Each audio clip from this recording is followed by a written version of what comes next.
En marzo del 2010 participé de una expedición que remontó los ríos Paraná y Paraguay, de Buenos Aires hasta Asunción, llevando a bordo una mezcla inusual de artistas e investigadores científicos y sociales, argentinos, paraguayos y españoles. El recorrido llevó un mes, dedicado a estudiar una parte esencial de esta inmensa cuenca que nace en el Mato Grosso y desemboca en el Río de la Plata, reuniendo aguas desde la cordillera de los Andes hasta el Atlántico.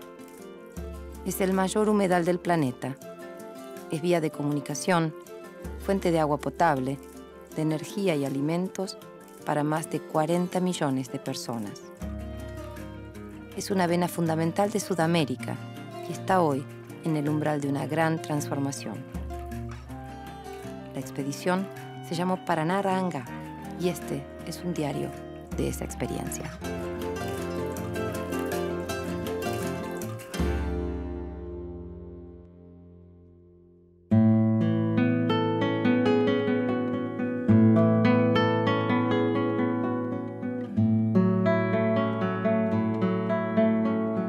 Mientras navegamos hacia Paraná, soy testigo de un feliz encuentro.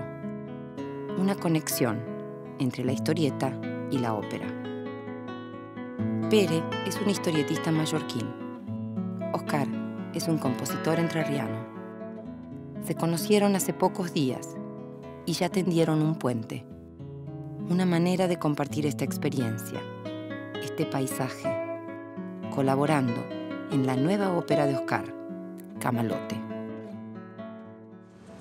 Aquí donde yo traté de armar una especie de poemas cortos, muy sintéticos de los distintos momentos que tuvimos en la expedición. Puerto Gaboto, La Luz, Signos del Agua Turbia, Creencia o Vacío, Obrador y un Cielo. Caballo mordido, agua que inunda, misa en el río. Estos son los conceptos escritos por Oscar en su cuaderno y interpretación. Como a mí me interesa el funcionamiento abstracto del dibujo, abstracto y conceptual al mismo tiempo, acostumbrado a dibujar cómics, estoy obligado a narrar continuamente y cuando sale una oportunidad como esta de acentuar el lado poético y por tanto conceptual y musical del dibujo, me viene muy bien porque es una apertura de mente y una posibilidad de dar más sintetizando. Nos conectamos en el lugar de la gráfica, que es el lugar en común además que puede tener la música con lo tuyo. Es la instancia gráfica de la música, es el lugar donde nos podemos conectar. Esa me parece que ha sido la feliz coincidencia en ese punto. Nací en Paraná. Es la tierra de mis padres, mis abuelos. Las barrancas del Parque Urquiza están inevitablemente pobladas de recuerdos de infancia, de siestas, de verano. Aquí aprendí a nadar, trepar árboles, jugar al carnaval con mis primos y comer sandía en la falda de mis tías.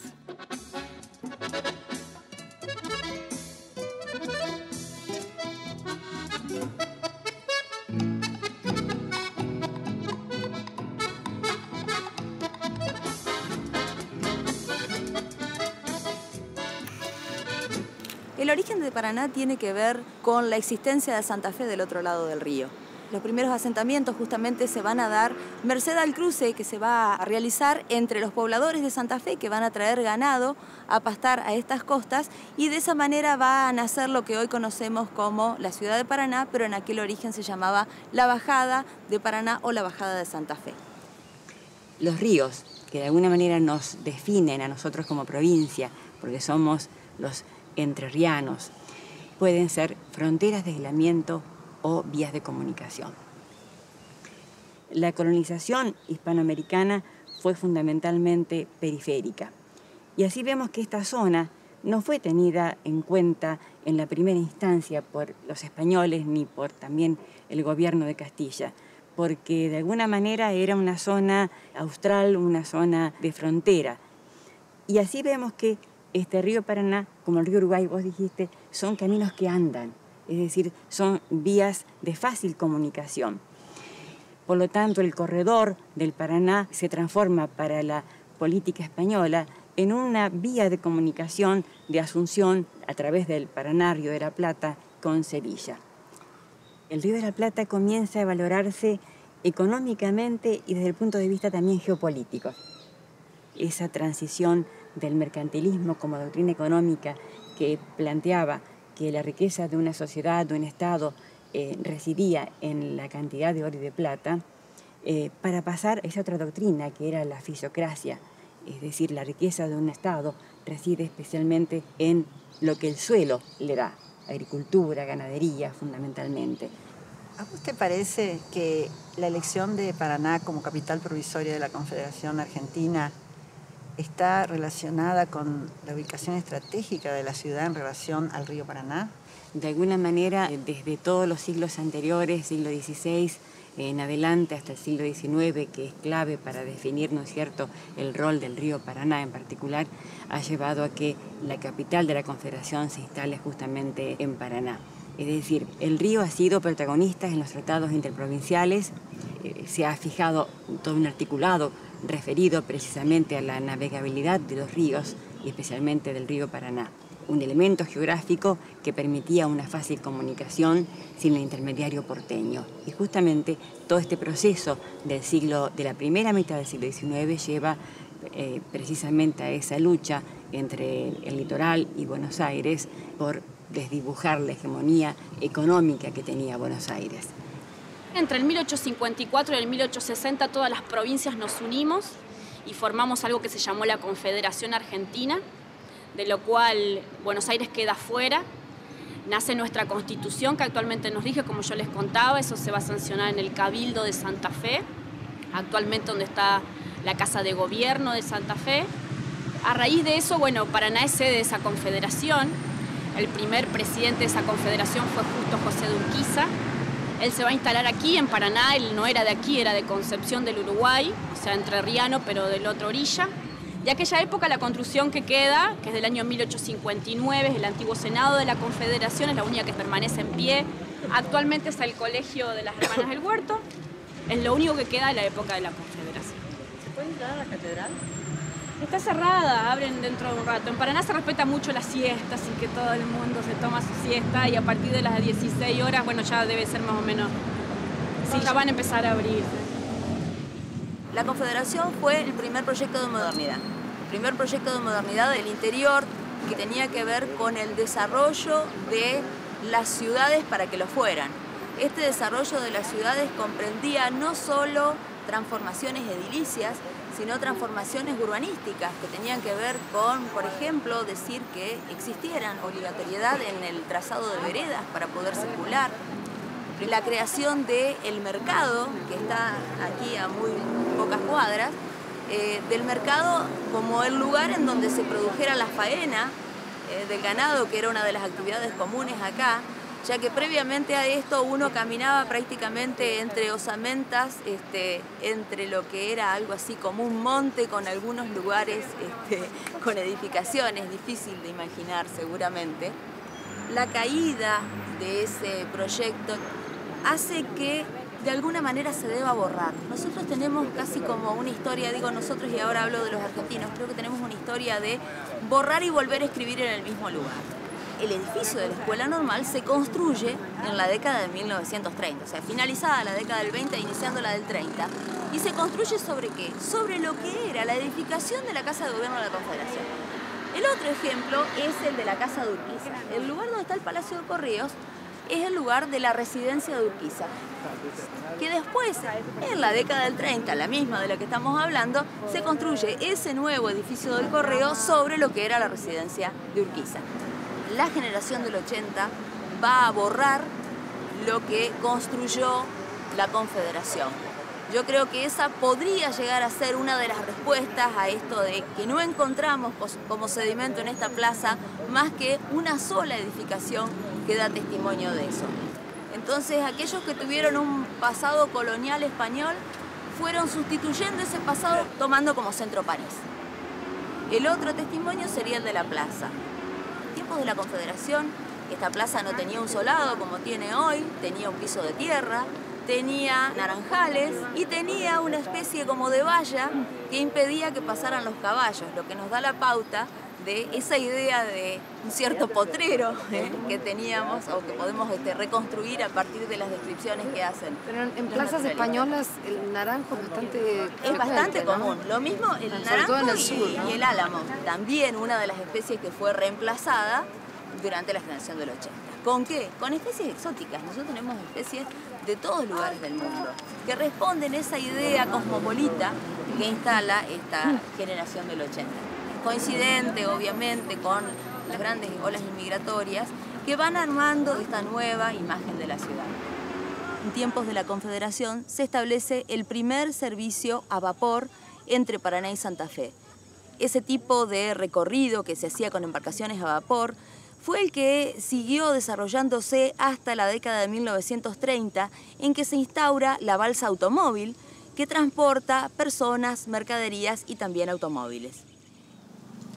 A partir de la ejecución del puente Paso de los Libres Uruguayana, la Mesopotamia iba a quedar mejor relacionada con el Brasil que con el resto del territorio nacional. Es por eso que se inician acciones desde diferentes sectores de la comunidad, tanto entrerrianas como santafesinas, para la ejecución de un cruce terrestre. A Santa Fe la fundaron 2 veces, a Paraná ninguna. A lo largo de su historia, santafesinos y entrerrianos reclamaron a la nación la necesidad de un puente, o como esos llaman, una unión física. Como en un romance entre vecinos, se cansaron de esperar el apoyo de la nación e idearon una manera de atravesar el lecho del río y consumar su unión por abajo del agua. ¿Por qué un túnel y no un puente? Un puente hubiera implicado la aprobación del Estado Nacional y estaba visto en ese tiempo que ya no se iba a conseguir y que se desvanecía el proyecto de unión entre las dos ciudades. La jurisdicción nacional por debajo del lecho del río no estaba establecida, por lo cual esto es lo que muestra la voluntad que han tenido ambos gobernadores y la proyección de futuro que tuvieron a partir de ese convenio firmado en 1961. La construcción del túnel no fue una cosa al azar ni un invento de nadie, sino que era una necesidad para una unión física entre las costas santafesinas y las costas entrerrianas. Y se resolvió que había que hacer en una longitud total de entubado, el túnel propiamente dicho, 2.937 metros con 45 centímetros. El peso del tubo terminado, sellado, en el dique seco, sin flotar, tenía un peso de 4.250.000 kilos cada uno, así. Entonces, la necesidad era cómo construirlo. Y ahí surgió la idea de que había que hacer un dique seco. Se cavó en una extensión aproximadamente de unos 230 metros de longitud y tenía una profundidad de aproximadamente unos 12 metros. Y ahí, sobre una platea de hormigón muy importante, y eso dio lugar a que ahí se iba a construir los 4 tubos por vez. Una vez que los tubos esos estaban terminados y sellados, había que retirarlos del interior del dique y llevarlos a su lugar de colocación en el río Paraná para su posterior colocación debajo del fondo del río. Para poder sacarlo había que flotarlo, pero había que flotarlo al nivel del río que se encontraba en ese momento. Para hacer cada tubo se cerraban las compuertas, se sacaba el agua del dique y los obreros trabajaban dentro del dique para conformar un tubo de cemento que una vez terminado y seco se sellaba el tubo. Se llenaba el dique nuevamente y el tubo flotaba. Una vez con el tubo a flote, con remolcadores se lo llevaba hacia el lugar de fondeo definitivo. Y ahí se procedía a llenarlo de agua nuevamente y fondearlo. Una vez que estuvieron los túneles interconectados, se selló el tubo y se empezó a retirar el agua de adentro. Los tubos se inundaban con agua y caían en su posición. Los buzos nos comunicábamos para darle la posición al personal especializado que estaba en la grúa, o sea, en la isla flotante, para que ya quedara definitivamente. Estamos trabajando 35, 40 metros de profundidad. La diferencia que hay bucear en el mar y bucear en el río es que en el río no se ve, hay mucha correntada, no es tan profundo, pero es muy complicado. Por eso hay muchos buzos en el mar, pero en el buzo de río son muy pocos. Es como entrar a una pieza oscura. Nosotros usamos sensores en el río, nos atamos con cables de acero, con cabos de nylon para poder tener las manos libres y poder trabajar.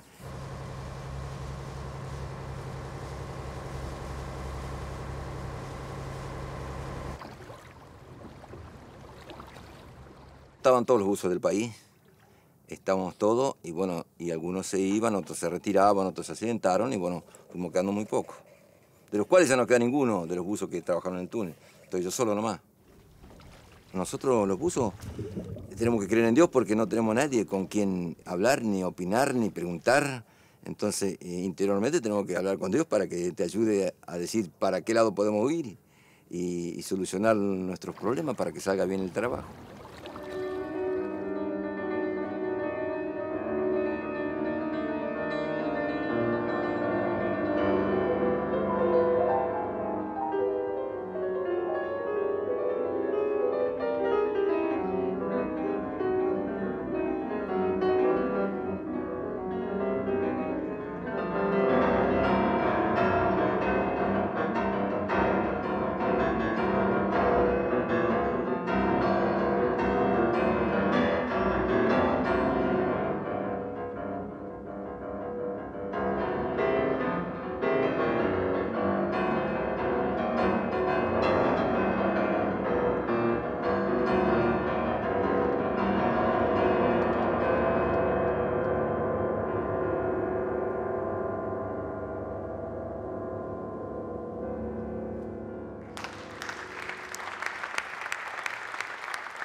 Viendo a Óscar tocando el piano, él no lo trata solamente como si fuera un instrumento con unas clavijas, sino que se mueve orgánicamente con él.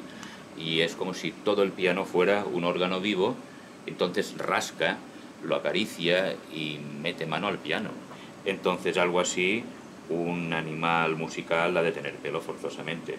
Entonces se trata de un piano barco peludo navegable por el río. Claro, algo navegando por el río, con un río así, casi como si fuera un camalote, y le puse raíces o algas, pero al final triunfó la idea de un piano peludo. La Motorola era una radio transoceánica con la cual yo iba al Parque Urquiza, a veces con algunos amigos y a veces con Juan L. Ortiz. Tratábamos de escuchar, sobre todo las transmisiones de la BBC, pero también las transmisiones del Teatro Colón y las transmisiones de Radio Nacional. A veces había tormenta. Entonces se producía mucha interferencia. No se distinguía además cuál era la música contemporánea y las interferencias, sobre todo por la alta incorporación de ruido que tiene cierta música contemporánea. Yo muchas veces he dicho que esto me ayudó a amar la música y las interferencias. Conocí a Juan L. Ortiz a través de un amigo. Por lo general nos quedábamos tardes enteras, a veces la noche. Ahí leíamos desde Metterlin a Vallejos. Y era después reunirnos en el río y hablar, conversar. Juan Laurentino Ortiz, Juan L., el poeta del río Paraná. Pasó su vida auscultando ese laberinto de agua. Así lo describe su amigo, el escritor santafesino Juan José Saer. Juan L. no debía pesar más de 45 kilos. Más bien bajo de estatura, no daba sin embargo para nada la impresión de fragilidad. Tenía un aspecto venerable que incitaba al respeto que se cree deber a un maestro, pero que ocultaba su verdadera personalidad. Nada le repugnaba más que las poses pontificales. Delicado, amable y un poco zumbón, ni acostumbraba a dar lecciones ni tampoco a recibirlas, sobre todo de oportunistas y pedantes. El rasgo sobresaliente de su carácter era la bondad, una especie de compasión cósmica que lo inducía a considerar todo lo viviente como digno de amistad, de consuelo y de cuidado. En la obra de Juan L. hay una síntesis particular, puesto que uno de sus temas fundamentales es la injusticia, pero la injusticia no tomada en el sentido más inmediato del término, sino como una especie de asimetría o desequilibrio de tipo cósmico, en el cual la injusticia social le parece a Juan L. mucho más injusta, puesto que proviene de la explotación del hombre por el hombre, etcétera, etcétera, que eran sus ideas políticas fundamentales y que es uno de los pocos poetas que ha sabido incorporar a su poesía en tanto que tema sin incurrir en los discursos declamatorios y en los meros eslogan políticos a los que nos han habituado los así llamados, entre comillas, poetas comprometidos. Lo más importante era que las palabras se densificaban. Es decir, en la casa de Juan, las palabras tenían un valor diferente que en mi propia casa.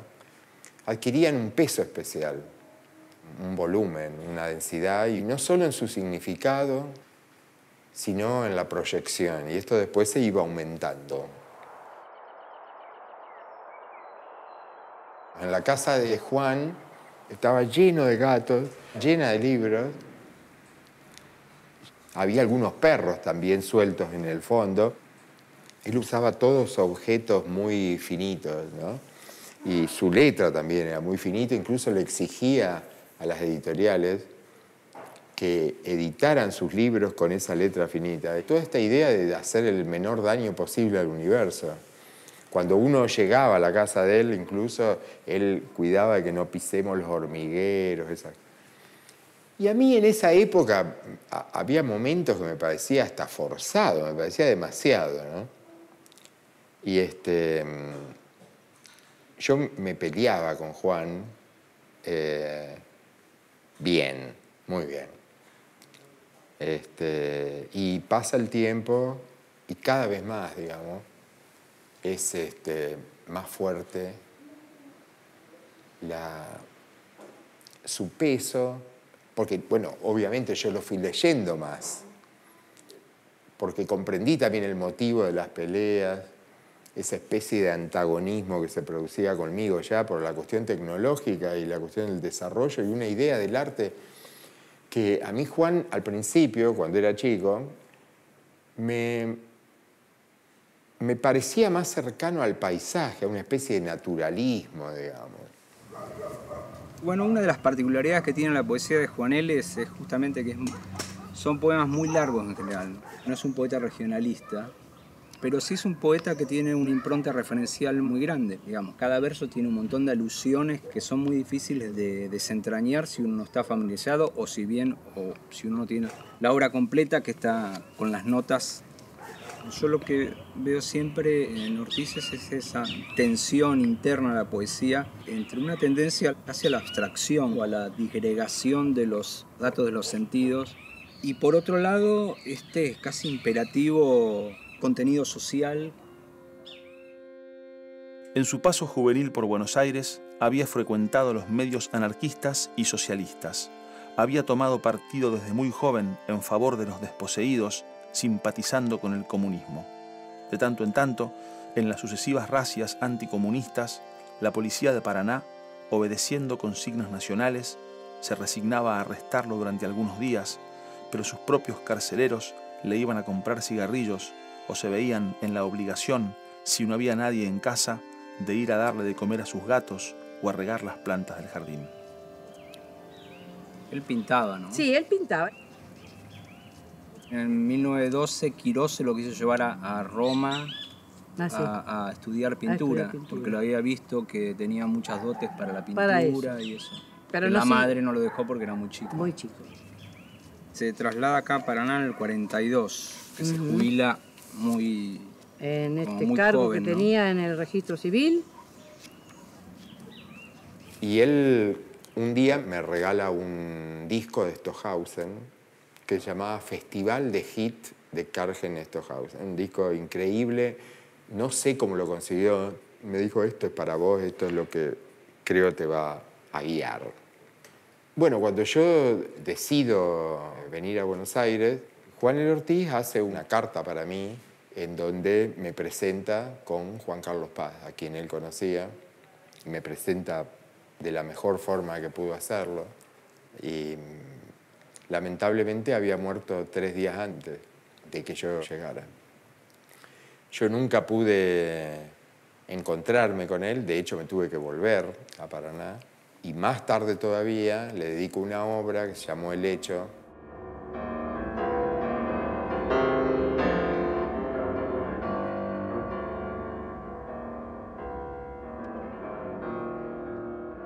Entrar en la casa de Juan L. era como entrar en otro río.